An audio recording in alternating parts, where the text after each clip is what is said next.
again, and welcome to my YouTube channel. It's Pixelle Cosplay, and today I'm going to teach you, or give kind of more of a walkthrough tutorial on how I made my Arcade Misfortune cosplay. I guess we can start out with the outfit. So how I made her outfit was her arm gloves. These were just like from the discounted section. They actually look like quite accurate to her arm gloves, which I was quite lucky to find. It was like $3. I just sewed a gigantic rectangle, just sewed it as was, and it looks pretty fine. Basically for the top, what I did was I sewed it directly onto a bra. I don't actually know how to sew a proper kind of like corset kind of looking, I guess you could say it's a corset kind of top, so I just cheaped out and just put it on a bra that I had. This is made out of satin, just like magenta satin, and I bias taped the edges. I recommend getting a separating zipper for the back because I accidentally bought a closed end invisible zipper, and I don't know why I did because I knew I wouldn't be able to put it on. So because now it does that, I have to like throw myself in here. This like craft foamy piece right here is just craft foam I spray painted and super glued it on.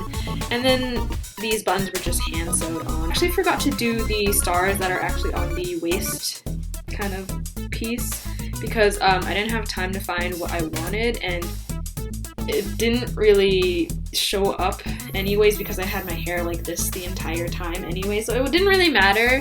In the future I'll definitely add something, but I haven't found what I wanted to use yet, so I'm gonna let that be. On to how I made the jacket is, it's just orange and white lycra. I basically made the jacket pattern out of a crop top, except I just didn't do the sleeves. Okay, in total it's like 1, 2, 3, 4, 5, 6. So it was 6 pieces in total, so I could add some stuffing inside.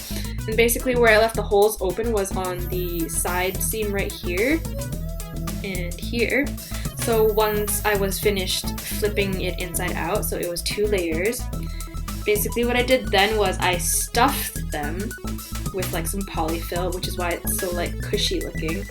And then once that was done, I just sewed them both together in the side seams, and then now it just looks like quite like plushy and like puffy, like how the art is actually.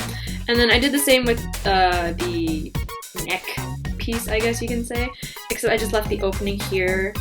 I flipped it inside out and then stuffed it, and then just sewed it directly onto the vest itself, and it just fits pretty well. It's just one thing I also recommend doing is, because her jacket doesn't actually go down this way, you actually have to sew or cut your pattern at a curve because it's actually supposed to look kind of like this, but it's just not as like pulled, I guess, in my certain kind of angle, and it looks a little puffy. And then for like kind of like these patterns, I guess, I just basically, after I finished sewing everything, I just shoved it under the machine and then just did like 2 lines of just from here all the way through the back, and then it just ends like over here, and it just works pretty fine. It's really soft and really comfortable too, so it was quite easy to do. It's just a little time consuming. Always remember that if you don't actually know this, is when you're sewing with a kind of stretchy fabric, usually with lycra, you need to use a ballpoint needle. I still have some puckering on here, but it's better if you use a ballpoint needle because it works better with stretchy fabrics. And then with the skirt, which was quite confusing to me at first, and I didn't really know how I wanted to do this because I wanted to actually buy the checkered fabric off of Venzi Props' website, I think. Or like in her tutorial, she had like a link to how to make or how to order it off of a print fabric website, I think. Basically what I did here was I had to do this the slow way. Let me flip this inside out. I had to individually make all these little checkered pieces, as you can see from my seam lines. And what I had to do was basically you cut out strips of light purple and dark purple to, I guess, whatever certain like inches you want it to be. But just remember that it should be a little bit wider so that once you sew your seams together, if you have like a 5/8 seam line, it'll turn out as a square afterwards. Just don't forget that because it's really important. Otherwise, it'll turn out looking like a rectangle, like some of mine look like rectangles. This is basically what you want to sew your strips into at first.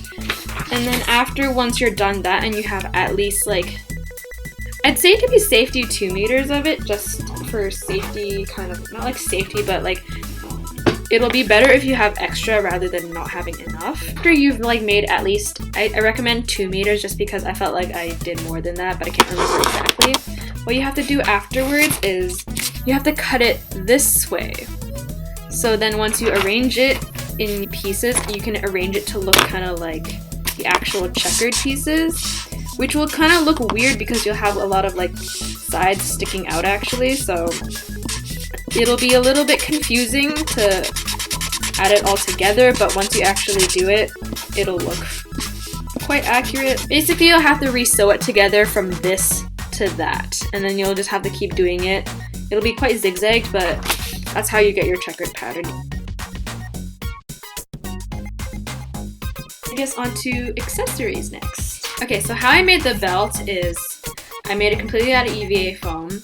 I etched the designs on with box cutter and then just heat gunned it a little bit, and then spray painted it white. The belt is detachable at the front behind the star with a buckle. Anyways, continuing on, what have I for? Okay, for this little hair clippy, not hair clippy, but it's just kind of this Velcro piece that is stuck in my hair.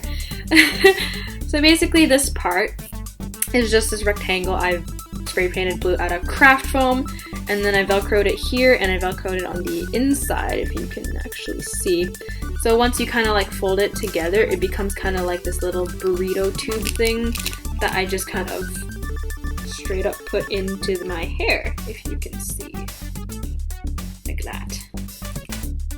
Oh yeah, okay, there we go, yeah. Onto the headphones, which is just a like dollar headband and just one styrofoam ball right here that I had to cut in half, and then I cut off kind of like the other rounded part so I could get this like flat surface.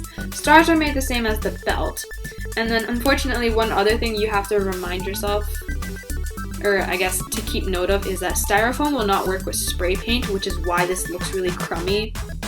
I basically had to wood filler it, and then I just painted it white and I sanded it where it needed to be sanded so it could be a bit smoother. The only problem with that is that it's still a little bumpy afterwards, but it's not really noticeable as long as you're not really looking too close at it. And then once I like wood glued it, this is just a craft foam piece I made on top so that I wouldn't have to do so much wood gluing. That's just glued on top. These were just painted with like acrylic paint, and then I just glossed it over with some gloss varnish. The backing is just craft foam because I didn't really want to wood glue that, and I didn't want anything in my ear. So I just put it on a circle, hot glued it on, and then hot glued a headband on with a reinforcing kind of craft foam strip, and it just goes on like that. The little Game Boy that I had was because I couldn't find like a proper one. I made this like paper one that is totally destroyed by the rain on Saturday evening after my arcade shoot. I put it onto some like cardstock and I printed this pen. I just found it on Google and I just found like the highest resolution possible, and then I had to resize it. I think I printed it landscape so it could be the actual full size, and it works pretty well. Except for the fact that it kind of broke and it got destroyed in the rain. So this is not waterproof, but from a distance, if you just put it like right there, it looks pretty good. One last thing, the wig I just literally got off of eBay. It's totally a mess right now because of my photo shoot I had at the arcade, but this is just like a $20 wig, and it smells like old man piss because I was really sweaty at the arcade. So I think that's about it. I don't really have anything else I think I really need to say about it. I hope you guys enjoyed this video. It's kind of long. I hope I explained everything properly. So until then, I'll see you guys soon. Bye!